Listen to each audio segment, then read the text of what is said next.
তো যাই হোক, একটু আগে আমি হাগদে গিয়েছিলাম। হাগদে বসে হাঙ্গামা.com-এর ট্রেলারটা দেখছিলাম। দেখতে দেখতে দেখতে দেখতে এমন একটা পর্যায়ে এসে দাঁড়িয়েছে, 2 মিনিট 12 সেকেন্ডের একটা ট্রেলার করেছে। বনির ওই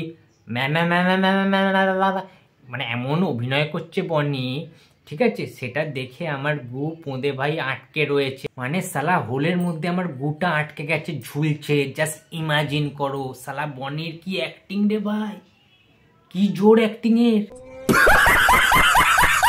সালা সেই বস্তা পচা বাঙাল ঘটি নিয়ে থিম, সেই একই টাইপের গল্প, প্যান প্যানানি, ঘ্যান ঘ্যানানি, ম্যানানি, মানে সিরিয়াস বলছি, জাস্ট নেওয়া যাচ্ছে না। আর এখানে এই গল্পটার মধ্যে ট্রেলারে যেটা বোঝানোর চেষ্টা করা হয়েছে সেটা হচ্ছে কৌশানী হচ্ছে ঘটি, বনি হচ্ছে বাঙাল।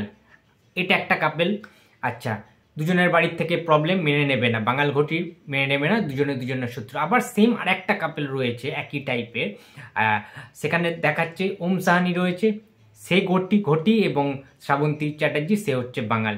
আবার তাদের ফ্যামিলিতেও সেই কমপ্লেক্স ব্যাপারটা, কেউ কাউকে মেনে নেবে না। এবং এই অবধি লাস্টে কি হবে না হবে, ভাই কি এগুলো। বাজারের মধ্যে গেছে, একজন ইলিশ মাছ দেখে জিভ লক করছে, একজন চিংড়ি মাছগুলো লক করছে, সেটাকে দেখে চিংড়ি খেতে হবে। মানে হোয়াট ইজ দিস, মানে কি জঘন্যতর।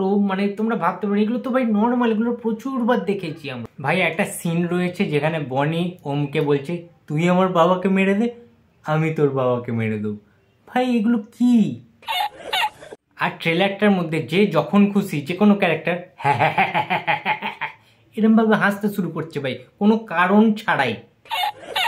কোনো কমেডি ওয়ার্ক করছে না, কোনো ডায়লগ ওয়ার্ক করছে না, কোনো গান ওয়ার্ক করছে না। যখন খুশি ট্রেলারে গান ফান গুঁজে দিয়েছে, সংলাপ গুঁজোকে ঠেসে ঠেসে মুখে ঢোকানোর চেষ্টা করেছে। মুখে না পোঁদে ঢোকানোর চেষ্টা করেছে, সেটাই তো বুঝতে পারছি না সালা। তবে আমি একটা জিনিস বলতে পারি, এই হাঙ্গামা.com নামক এই বিশ্ববিখ্যাত অস্কার জয়ী সিনেমাটি আমি যখন রিলিজ করবে আর কি, তখন আমি এন্টারটেইনিং প্রিন্সদার সাথে কিন্তু আমি দেখতে যাব, একসাথে দেখতে যাবো, এনজয় করতে পাই। কেন তার কারণটাও বলে দিচ্ছি। শিল্পেন্দুদাকে আমি খুব ভালোবাসি এবং আমি চাই না যে শিল্পেন্দুদার আবার রক্তবমি হোক, কারণ শিল্পেন্দুদার এমনি তো এই সমস্ত সিনেমাগুলো দেখলে মানে রক্তবমি হয়, ওনার একটু শরীরটা খারাপ, ঠিক আছে। এর আগে আমরা দেখেছিলাম বাবুসোনা দেখতে গিয়ে তার রক্তবমি হয়েছিল। সুতরাং আমি শিল্পেন্দুদের সাথে যাব, একসাথে সিনেমাটা দেখব। যদি শিল্পেন্দুদা বাড়িতে না আসতে পারে তাহলে আমি হসপিটালে নিয়ে যাওয়ার ব্যবস্থা করবো এবং তাকে সুস্থ করে তো বাড়ি নিয়ে যেতে হবে। একা আমি ছাড়তে পারবো না শিল্পেন্দুদাকে। তো একসাথে আমি এবং শিল্পেন্দুদা হাঙ্গামা.com দেখতে যাব, ঠিক আছে। তারপরের ঘটনাটা কি হবে, কে বাঁচবে কে মরবে তো জানি না। তো যাই হোক, এটাই বলার ছিল। তো বন্ধুরা, তোমরা আশা করছি ট্রেলারটা দেখে ফেলেছো, তোমাদের কেমন লেগেছে অবশ্যই জানিও। তো ভিডিওটা ভালো লাগলে লাইক করো, শেয়ার করো, কমেন্ট করো। আমি এবার হাঁকতে যাব, গুটা বললাম না যে অর্ধেক ঝুলছিল, ক্লিয়ার করতে হবে পেটটা, তাই জন্য এখন বাথরুমে যাব, হেগে আসি, দেন কথা হবে। Bye bye.